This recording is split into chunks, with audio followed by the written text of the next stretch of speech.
আসসালামু আলাইকুম রহমতুল্লাহ। সবাই কেমন আছেন? আশা করি সবাই ভালো। আলহামদুলিল্লাহ আমরাও ভালো আছি। খুব লোভনীয় এবং শীতের একটা রেসিপি নিয়ে আবার আপনাদের সামনে হাজির হয়ে গেলাম। আশা করি আপনাদের ভালো লাগবে। আমি এখানে টাটকা পালং শাক নিয়েছি, আর নিয়েছি নদীর চিংড়ি মাছ, ছোটো চিংড়ি একেবারে, আর নিয়েছি দুটো কাঁচা টমেটো। তো এই জিনিসগুলি দিয়ে আজকে আমি একটা রেসিপি তৈরি করব। তো চলুন তাহলে আমার সাথে কীভাবে রেসিপিটা তৈরি করি দেখা যাক। এখানে আমি পরিমাণ মতো সরিষার তেল দিয়েছি, তো সেই সাথে দিয়ে দিলাম রসুন কুচি। আর রসুন কুচিটাকে কিন্তু আমি একটু বাদামি কালার করব, কেননা বাদামি কালার না করলে কিন্তু ভালো লাগে না। তো আমার মোটামুটি কালার করা শেষ। এখন আমি এখানে দিয়ে দিলাম পরিমাণ মতো পেঁয়াজ। আর পেঁয়াজটাকে কিন্তু আমি একটু ভালো করে নেড়ে চেড়ে নিচ্ছি, যাতে পেঁয়াজের মধ্যে যে একটা গন্ধ থাকে সেটা যেন চলে যায়। তো এখন একটু ভালো করে কালার করে নিচ্ছি। আর আসলে পালং শাকটা কিন্তু অনেকটাই কিন্তু লোভনীয় একটা শাক। এটা আমরা রান্না করি বা ভাজা করি বা পাকোড়া করি, খেতে কিন্তু ভালোই লাগে।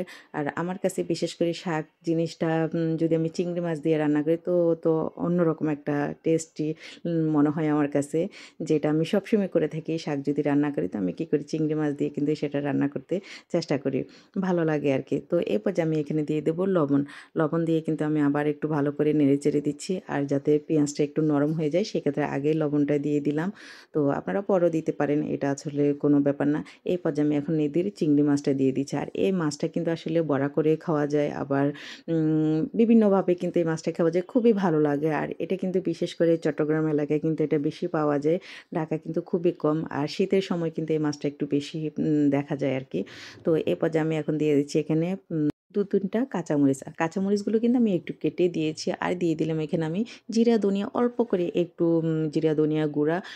আজকে আমি বাটা ইউজ করিনি, কেননা যেহেতু নদীর মাছ। আর আসলে নদীর মাছ থেকে আপনারা খেয়াল করবেন যে ছোটো চিংড়ি যেগুলো হয় ওগুলো থেকে কিন্তু এক ধরনের একটা গন্ধ আসে।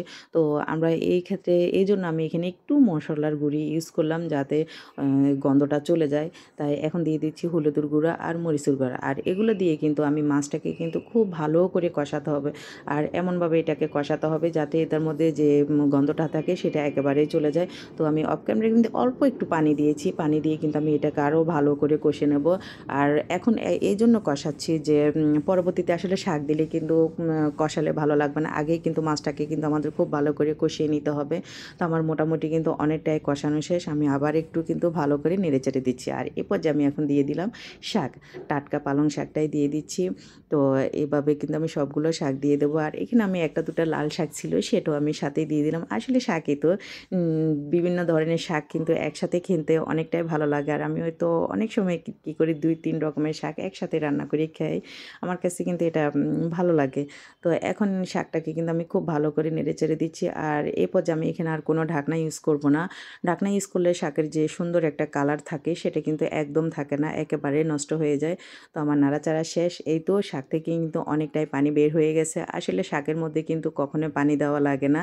শাক থেকে কিন্তু এমনিতেই পানি বের হয়ে যায়।